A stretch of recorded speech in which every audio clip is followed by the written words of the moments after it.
మా చెల్లె చనిపోయింది. ఇక మనకెవ్వరికి మా వయసు నవ్వులు, మా వయసు మాతోటి ఆశ ఇంకేమి దొరికావు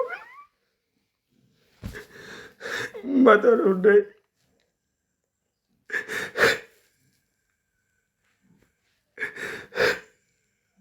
ఈ చేతులతో హాస్పిటల్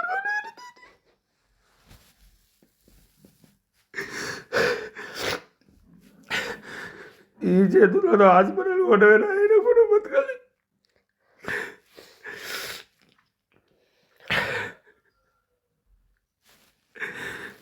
నాకు ఇప్పటికీ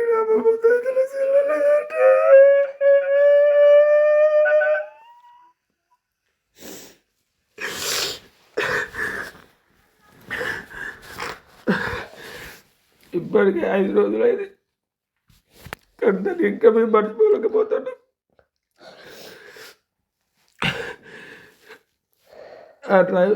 ఆ రోజు నైట్ అంతా మా బిడ్డకు,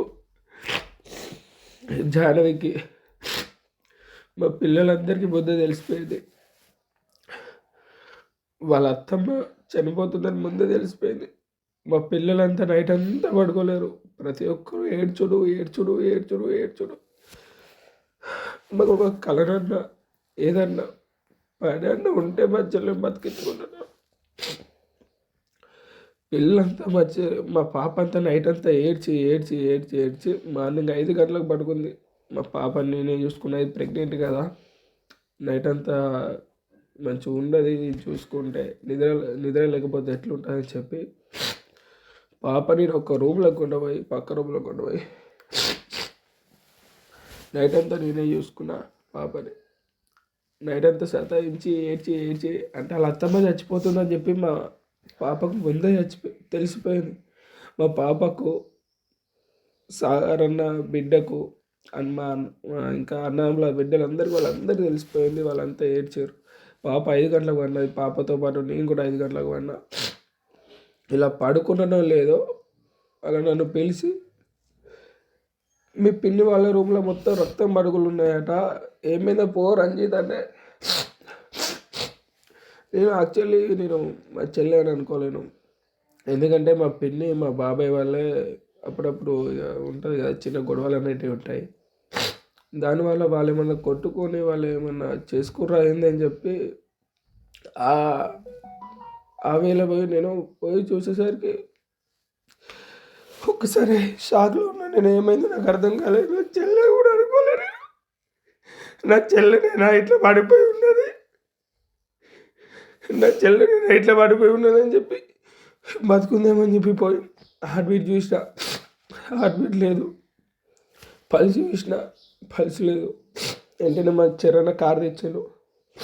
కొండపోయి ఆ కార్లు వేసి కొండపోయినా. హాస్పిటల్ కొండపోయినాక తర్వాత హాస్పిటల్లో డాక్టర్ వచ్చిండు, పల్స్ చూసిండు, ఇంకా లేదు అంటాడు. ఒక్కసారి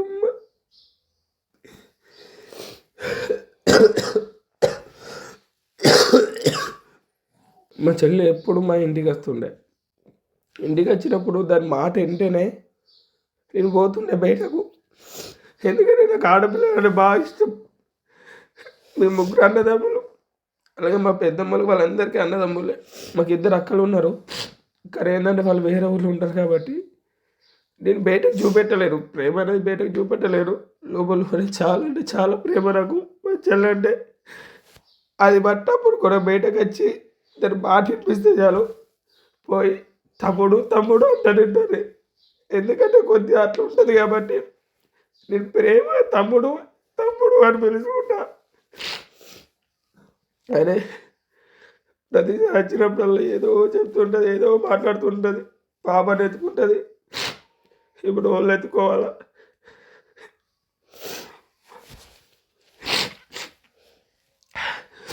రాఖీ పండుగ కూడా, రాఖీ పండుగకు ప్రతిసారి అది రాకున్నా కానీ అది కొంతమందికి ఉంటుంది కదా, వీళ్ళు పోతే రాఖీ కట్టిన తర్వాత కట్టం కాడ కొద్దిమంది గురుక్కుంటారు అట్లా ఇట్లా అని చెప్పి అది అప్పుడప్పుడు అనుకుంటుంది ఊక పోతే ఏమనుకుంటారో అని. కానీ అందరిక మేము కాదు చెల్లె అని చెప్పి ఫోన్ చేసి దాని ఇంటికి వెళ్ళి రప్పించుకోమని రాగి కట్టుకుంటుంది.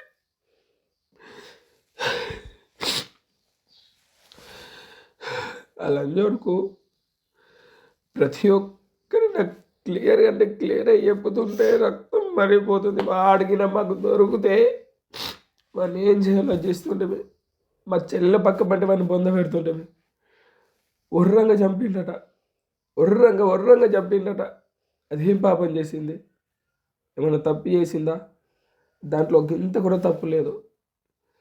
వాడు ఏం చేసిండంటే వాళ్ళ కట్నం గురించి అది ఇది వాళ్ళకు 11 గంటల నుండి దాదాపు 2-3 గంటల దాకా చర్చ జరిగింది. ఆ చర్చలో మా చెల్లి ఏం చేసిందంటే బట్టే మాట్లాడుకుంటున్నాం కదా అని చెప్పి మా పిన్నిని పిలవలే, ఎవరిని కూడా పిలవకుండా వాళ్ళే చర్చ చేసుకున్నారు. చేసుకొని మా చెల్లె అయిపోయిన తర్వాత ఇలా పడుకున్నది, ఇలా బెడ్ పైన పడుకున్నది. వాడు టాయిలెట్ పోసేద్దని చెప్పి బయటకు వెళ్ళాను. బయటకు వెళ్తే టాయిలెట్ పోసిన తర్వాత అక్కడ చాకు కనిపించింది, కత్తి కనిపించిన తర్వాత వానికి మైండ్లో ఒకటే అయిపోయింది, ఈ కట్నం గురించి వేధింపు చేసింది ఇది నా బావలకు చెప్తుంది, నా అత్తమ్మలకు చెప్తుంది, వాళ్ళు నన్ను బతకనియరు, వాళ్ళు నన్ను చంపేస్తారు. ఎందుకంటే నేను కట్నం వద్దు ఏమొద్దు, నేను మీతో బతుకుతాను వచ్చినవాడు ఇట్లా కట్నం గురించి వేధింపులు చేసినందుకు నన్ను వాళ్ళు బతకనియరని చెప్పి అనుకొని ఆ కత్తి తీసుకున్నాడు. పన్నట్టుగానే కత్తితో పొడిచిండు. అప్పటికి పొడిచిన తర్వాత అది ఇలా పన్నది ఇలా లెవ్వంత టైం కూడా ఇవ్వలేడు. లెవ్వంత టైం కూడా ఇవ్వకుండా మంచం మీద ఉంటుంది కదా, వాళ్ళ మంచం కూడా ఇలా ఉంటుంది, ఇక్కడ గుద్ది చంపాడు. అంటే గుద్దిన తర్వాత కూడా కొనపానం మీద ఉన్నది. ఆ టైంలో మా బాబాయ్ చప్పుడు వినిపించి బయటకు వచ్చి ఏమైందో అని చెప్పి తలుపు కొట్టిండు. వీడేమో నటించిండు, ఏ వయసు లేవు అనుకుంటే నవ్విండట. అంటే లోపలికి ఇలా అంటే ఇట్లా నేను ఏదో నవ్వినట్టు ఇట్లా యాక్టింగ్ చేయకపోతే వాళ్ళు పక్క లోపలికి వస్తారని తెలిసి నవ్విండు. నవ్వేసరికి మా బాబాయ్ ఏం చేస్తారో ఏమో పోనని చెప్పి వెళ్ళిపోయాడు. మళ్ళీ కింద పడ్డాక తర్వాత కింద గుద్దిండో మళ్ళీ మంచం గుద్దిండో మళ్ళీ సపోర్ట్ వచ్చింది. అంటే ఈ ప్లేస్లో చావాలని చెప్పి వెంట్రుకలు పట్టుకొని ఇలా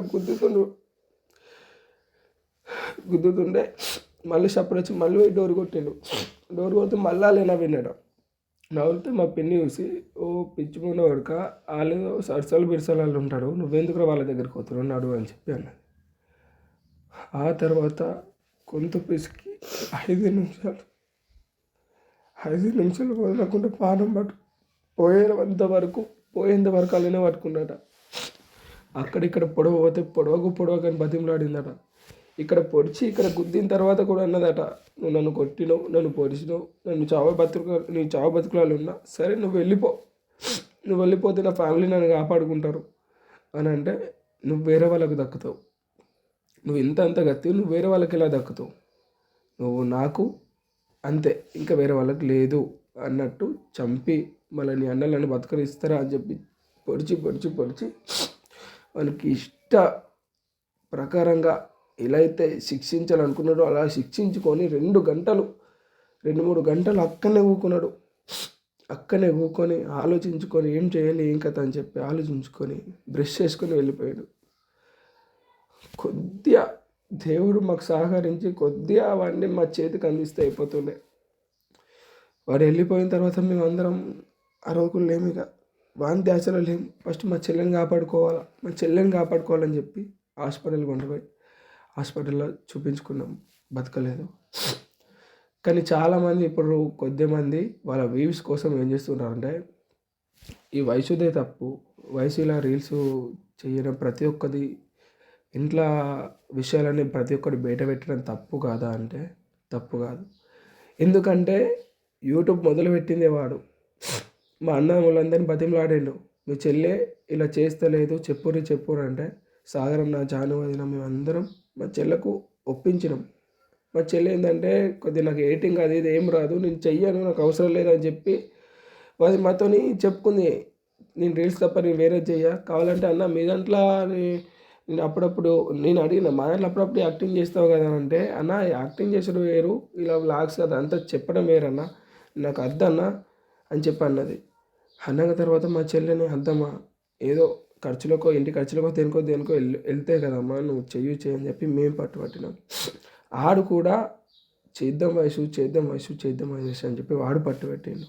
అదేంటంటే ఓన్లీ రీల్స్ తప్ప, చూడండి మీరు ఇన్స్టాగ్రామ్లో చూడండి, రీల్స్ తప్ప ఇంకా దేనికి కూడా ఎక్కువ సహకరించేది అది. కానీ ప్రతి ఒక్కడు వాడు ఏం చేసిండంటే వాడు జాబ్ అని చెప్పిండు, అట్లా ఇట్లా నేను ఇక్కడికి పోతా 2 డ్యూటీలు చేసుకుంటా నాకు 30,000 వస్తాయంటే, నీ 30,000 ఏంది ఏదైతే ఏంది నువ్వు మా చెల్లెని చూసుకో అంతే అని చెప్పాను. తర్వాత వాడు జాబ్ కూడా బంద్ చేసిండు. బంద్ చేసిన తర్వాత మేము ఏం చేసినాం, జస్ట్ బావా మీరు అన్నీ బంద్ చేశారు సరే, కానీ యూట్యూబ్ వీడియోలన్నా చక్కగా తీసుకుంటే ఎంతో కొంత పడతాయి, మీరు దాని మీద దృష్టి పెట్టరు అని చెప్పి మేము అందరం చెప్పినాం. దానికి వాడు ఒక్కొక్కటి ఆలోచించుకుంటా ఏం చేస్తే మంచిగా ఉంటుంది, ఏం చేస్తే మంచిగా ఉంటుంది అని చెప్పి ప్రతి ఒక్కటి ఆలోచించుకుంటా చేసిర్రు. అదే ఇష్టం లేకపోతే నువ్వు చెప్పి వెళ్ళిపోను ఉంటివి, వీడియోలు నాకు వద్దు, నా ప్రొఫెషన్ నేను చూసుకుంటా వయసు, నీ అమ్మతో నీ అన్నలతో నువ్వు వీడియో తీసుకుంటా అయిపోతుండే కదా. మొదలుపెట్టింది వాడే, చెప్పింది వాడే, తీసింది వాడే, మళ్ళీ ఇప్పుడు నాకు వీడియోలు ఇష్టం లేకుండా వేసిందంటే ఇది ఎక్కడి న్యాయం రా. ఇంకొకటి అంటే చాలా మంది ఒక కోవా బన్ కోసం ప్రతి ఒక్కరు మన ఇది నాగబాబు కూడా రియాక్ట్ అయినాడు. ఆ కోవా బాబు బండుకున్నంత విలువ ఒక్క అమ్మాయికి లేదా? మీరు వచ్చి ధర్నాలు చేయకండి, మీరేం చేయకండి, ప్రతి ఒక్కరు కోవా బండి కోసం ఎలా వీడియోలు పెట్టిర్రో అదేవిధంగా నా చెల్లెకి జస్టిస్ జరగాలి అని చెప్పి పెడితే నా చెల్లెకి జస్టిస్ జరుగుతుంది కదా. ఎవరికో ఏదో అయిందంటే మీ వ్యూస్ కోసం ప్రతి ఒక్కటి ఎగబడతారు, కానీ మా చెల్లెకు ఒక ప్రాణం పోయింది, అది కూడా ఒక లోపల పసికంది ఉన్న ప్రాణం పోయింది అని అంటే మీకు జాలి కలుగుతలేదా? ప్రతి ఒక్కరూ వీడియోలు తీసుకుంటూ పెట్టండి. మనం 2-3 రోజులు వీడియోలు తీసి ఆపేస్తే వాళ్ళకి ఏంటంటే లైట్ తీసుకున్నారు కదా అని చెప్పి ప్రభుత్వానికి అనిపిస్తుంది. మీరు మాత్రం లైట్ తీసుకోకండి. ప్రతి ఒక్కరూ ప్రతిరోజు ఏదో ఒక వీడియో అయినా సరే, మీరు వ్యూస్ కోసం అంటే అలా అయినా వ్యూస్ వస్తే నా చెల్లె 100 మందిని బతికిస్తుంది. మా చెల్లె వీడియోలు పెట్టుకుంటే ఒక్కొక్కరికి మిలియన్ల లైక్స్, ప్రతి ఒక్కరికి ఫాలోవర్స్ పెడతారు. మీరు అనుకున్నట్టుగా ఫాలోవర్స్ అయితే వస్తారు కదా. కోవా బన్ అయితే ఎంత వైరల్ చేస్తే మీకు ఫాలోవర్స్ వస్తారు అనుకున్నారో, ఇప్పుడు అంతకన్నా మించేస్తారు కదా ఫాలోవర్స్. మీరు ఫాలోవర్స్ కోసం చేస్తారా లేదా జాలి కోసం చేస్తారా, ఒక అమ్మాయి ఇలా అయిందని చెప్పి చేస్తారా, ఏదో విధంగానైతే మా చెల్లకు జస్టిస్ జరగాలి చేయండి. ప్రతి ఒక్కళ్ళు ముందు అడిగేస్తేనే జస్టిస్ జరుగుతుంది. మీరు అందరూ ముందు అడిగేయండి, జస్టిస్ జరిగేలా చూద్దాం. ప్రతి ఒక్కరు ఏ వీడియో కనిపిస్తే ఆ వీడియోకి లైక్ కొట్టండి, షేర్ చేయండి, అలాగే కామెంట్ బాక్స్లలో జస్టిస్ అని చెప్పి కామెంట్లు చేయండి. అలా అయితేనే నా చెల్లికి జస్టిస్ జరుగుతుంది. మేము అనుకున్నాం నవ్యక్క నేను ఆమె ముగ్గురం ఒకేసారి ఉండేగా ప్రెగ్నెంట్. నవ్యక్క డెలివరీ తర్వాత నేనవుతుండే, నా డెలివరీ తర్వాత చిట్టి అవుతుండే అనుకుంటే ఎన్నో అనుకున్నాం మేము ముగ్గురం, కానీ లాస్ట్కి ఇట్లా అవుతుందని అస్సలు అనుకోలే. అది శ్రీమంతం చేసుకుంటాను, ఇంకొక 1 మంత్ అయితే. అది పిల్లలంటే చాలా ఇష్టం. పిల్లలు ఎంత ఇష్టం అంటే ఎక్కడన్నా ఎవరి పిల్లలన్నా కానీ కనిపించిరా కదా వాళ్ళని ఎత్తుకుంటుంది, ఆడిపిస్తుంది. ప్రతిరోజు ఒక పిల్లనైతే ఆడిపోయిన ఉండదు. అది ఎంత అనుకున్నదో, బాబు వచ్చిన తర్వాత ఆడుకోవాలి, పెంచుకోవాలి, ముద్దించుకోవాలి. ఏ తల్లికైనా ఉంటుంది కదా. కడుపులు ఉన్నప్పటి నుండి 9 నెలలు ఎంతో కష్టపడి మోస్తారు. అప్పటికి దానికి ఆ రోజు ముందు కూడా దానికి వాంతింగ్స్ అవ్వడం కానీ, అది చాలా వీక్ అయిపోవడం కానీ అయిపోయిందంట. అదంతా చూసిండు, ఎంత కనికరం లేకుండా చంపినవరా నువ్వు, దేవుడా. ఇంకొకటి, చాలామంది ఈ చట్టంలో ఉరి తీసుడు, ఎన్కౌంటర్ చేసుడు లేదని చెప్తారు. సరే, నేను కూడా కోరుకునేది, నేను ఆవేశపడుతున్నాం కావచ్చు, అన్నదమ్ములందరం ఆవేశపడడం, అది కూడా మా చెల్లె చనిపోయిందని ఆవేశంలో పడ్డాం. కానీ ఒకటి ఎందుకు చెప్పన్నా, వాడు చావద్దు. వాడు చస్తే ఒకటేసారి చచ్చిపోయి ఆనందంగా బతుకుతాడు. వాడు చావద్దు. వానికి అనేది ప్రతిరోజు నరకం అనేది ఉండాలి. ప్రతిరోజు నరకం అనేది ఉంటేనే నా చెల్లెని ఎందుకు చంపిన అనేది ప్రతిరోజు కుమిలి కుమిలి ఏడాల. వాడిని మా అన్నదమ్ములందరూ చంపదామనే ఉన్నారు, కానీ నాకు అలా లేదు. వాడు వాని తల్లి కుమిలి ప్రతిరోజు నరకం చూడాల. అలా అయితే నా చెల్లెకి ఆత్మశాంతి ఉంటుంది. వాడిని ఏదో కోపంలో చంపేస్తే వాడు ఒకటే రోజులో చచ్చిపోతాడు. అలా చావడం అయితే మీరు కోపడకపోయినా అలా చావడం అయితే నాకు ఇష్టం లేదు. వాడు ప్రతిరోజు నరకం అనుభవించాలా. ఇది ఎన్ని రోజులైనా సరే నా చెల్లెకి జస్టిస్ జరగాల. మీరు కంటిన్యూ చేయాలా. అంటే ఉరిశిక్ష తీయని మనకు చట్టం ప్రకారంగా ఉరిశిక్ష తీసిరనుకో తీయని, అదేవిధంగా చట్టం ప్రకారంగానే వానికి లైఫ్ లాంగ్ వేసిరనుకో ఇయ్యని. అది లైఫ్ లాంగ్ అనేది వానికి నరకం అనేది ఉండాలా. వాళ్ళ తల్లికి ఉండాలా, అందరికి ఉండాలా. మీరు కూడా జస్టిస్ జరిగేదాకా ప్రతి ఒక్కటి చేయండి. కానీ ఒక్క బాధ ఏంటంటే మేము ఇంతమంది ఉండి దాన్ని కాపాడుకోపోయినామంటే మా కళ్ళ ముందు జరిగితే ఇక్కడికి వచ్చేది కాదు. మా చెల్లె కంటే ముందే వాడు శవం మీరు అందరు చూస్తుండే. కానీ వాడు రూములో సైలెంట్గా చంపేసిండు కాబట్టి వెన్నుపోటు పొడిచి చంపేస్తే ఎవ్వరు ఏం చేయలేరు తెలుసా. ముందు ఏమన్నా గొడవలు అవుతున్నాయి వాళ్ళకని అన్నా కూడా ఏదైనా మేము చెప్పడం కానీ బెదిరించడం కానీ అయితే వాడు భయపడుతుండే. అట్లా ఏం లేకపోతుండే, మంచిగా నటిస్తుండే. ఇంటికి వస్తే కూడా అన్న మంచిగా ఉన్నావు అంటే మంచిగా ఉన్నాయి ఇట్లనే అంటుండే. మేము ఏమనుకున్నాం, ఆయన పెరిగిన అదే అంతనేమో అనుకున్నాం కానీ లోపల ఇంత నల్లి అని అనుకోలే. వాడు స్టేషన్లో ఏం చెప్పినట్ట దొరికిన తర్వాత, నువ్వు ఎందుకు చంపినావు అంటే, నాకు నా అమ్మకు దూరం చేసింది, నా అన్నదమ్ములకు దూరం చేసింది, నా ఫ్రెండ్స్కి దూరం చేసింది అని చెప్పిండు. పెళ్ళి కాకముందు మాతో నేను చెప్పింది తెలుసా, వాళ్ళ అమ్మతోని వాళ్ళ అన్నతోని గొడవ పెట్టుకొని ఒకటి ఏదో మందు తాగిండు, ఫినైలో ఏదో తాగిన తర్వాత మా చెల్లికి అదొక మాట ఇదో మాట చెప్పి, మాకు అదొక మాట ఇదొక మాట చెప్తే మేము ఒప్పుకోలేము. మా చెల్లికి ఏ మాట చెప్పిండో అర్థం కాలేదు.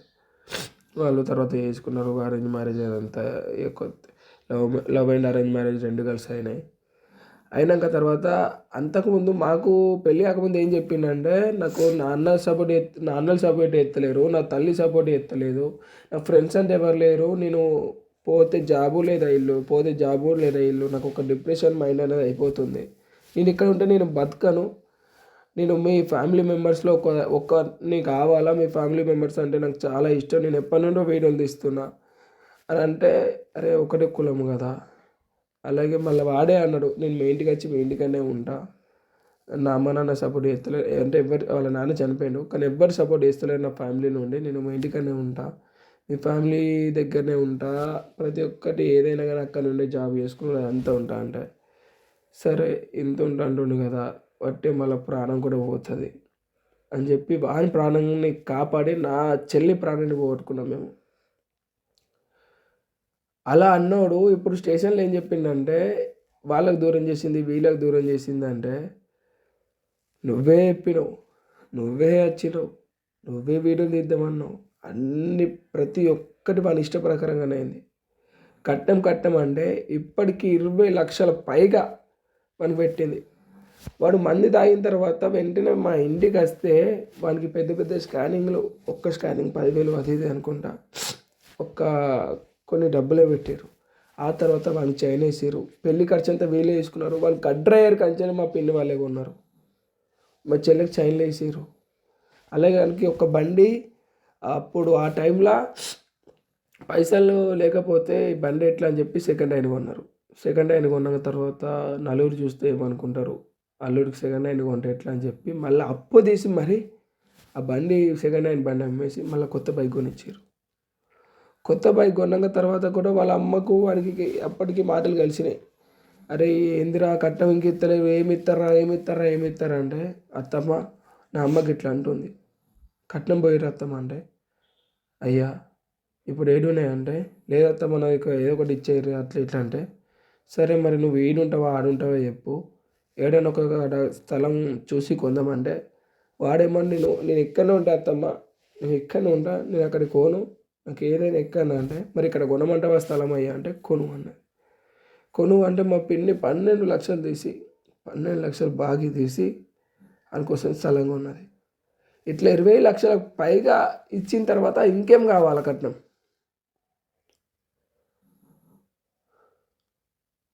మా అమ్మలు, మా బాబాయిలు, ప్రతి ఒక్కరు మా ఏడుపులోనే మీకు అర్థమవుతుంది దాన్ని ఎంత ప్రేమగా చూసుకున్నాం, అది మాతో ఎంత ప్రేమగా ఉంటుండే అని.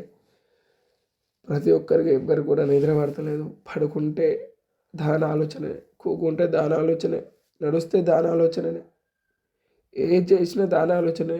ఎందుకంటే ప్రతి ఒక్క దాంట్లో మాతో అంత క్లోజ్ ఉంటుంది కాబట్టి మాకు ఏదైనా కానీ దాని ఆలోచన తప్ప ఇంకేం లేదు. మా పిల్లి ఎంత తలాడిపోతుందో, మా అమ్మలు ఎంత తలాడిపోతుర్రో. మేము తోడబుట్టి సంతానాలం కాదు, అంటే ఒక తల్లికి పుట్టిన వాళ్ళం కాదు, కానీ పెద్దమ్మ వాళ్ళ కొడుకులు అయినా మాకే ఇంత తట్టుకోనంత ఇంత తలాడిపోతున్నాం. అలాంటిది మా పిన్ని కానీ మోసింది 9 నెలలు, ఇప్పటిదాకా ఎంతో ఇష్టంగా ఎంతో అందంగా పెంచుకున్నది. అలాంటి మా పిన్ని ఎంత బాధపడాలా, ఎంత తల్లాడిపోవాలా. నా బంగారు తల్లి సమాధి ఇది. మట్టి అంటకుండా చదువుకున్నాం. మా తల్లిని లంజోడుకు మట్టిలో కలిపేసిండు. మా తల్లికి స్థలం కొని ఇల్లు కడదాం అనుకున్నాం. ఇల్లు కడితే వాళ్ళిద్దరు మంచిగా బతుకుతారు కదా, వాళ్ళకి సంసారం అనేది ఏంటో తెలుస్తుంది కదా అని చెప్పి స్థలం కొన్నాం. ఇల్లు కట్టేది చెల్లెకు బొందనే ఇల్లు అయిపోయింది. నా చెల్లె ఎండకు ఉండదు, ఎండకు తట్టుకోదని మా తమ్ముడు వయసు వల్ల చిన్న నేను వచ్చి ఇదంతా ఎండకి ఎట్లా తట్టుకుంటావమ్మా, నువ్వు కొద్ది ఎండ కొడితేనే నీడ లింకుని మరి నీడకు పోతావు అని చెప్పి ఇదంతా వేసిండు. ఒంటరిగా ఇది నిద్రనే పోదు, ఇప్పుడు ఒంటరి నిద్ర అయిపోయింది దీన్ని. నేను మా చెల్లి కాలు మొక్కడానికి చాలా అంటే చాలా ఇష్టపడుతుంటే, ఎందుకంటే మా నాన్నకు అంటే మేము ముగ్గురు అన్నదమ్ములం, మాకు పుట్టినప్పటి నుండి అంటే సంత అంటూ ఇంట్లో అంటే ఎవరు లేరు. కానీ దీనికి కాలు మొక్కుడు నేను సంవత్సరానికి ఒక్కసారో 2 సార్లు మొక్కుతా, కానీ ఆ టైం ఎప్పుడు వస్తుందని చెప్పి చాలా ఎదురుస్తుండే. రాఖీకి ఒకలా రాకపోయినా కానీ కొండపోయి మరి కట్టించుకొని కాలు మొక్కడానికి అంటే చాలా ఇలా కాలు ముడితే నాకు ఏదో తెలియని ఆనందం అన్నట్టు. అలా కాలు మొక్కడానికి నేను పెళ్ళిలో కూడా దీని కాలు మా అన్నదమ్ములందరం ముద్దించుకున్నాం పెళ్ళిలో. ఎందుకంటే దీని కాలు అంత అందంగా ఉంటాయి. దీని కాలు మళ్ళీసారి మేము ముట్టకుండా, దీన్ని చూడకుండా తిరిగిరని లోకం వెళ్ళిపోయింది.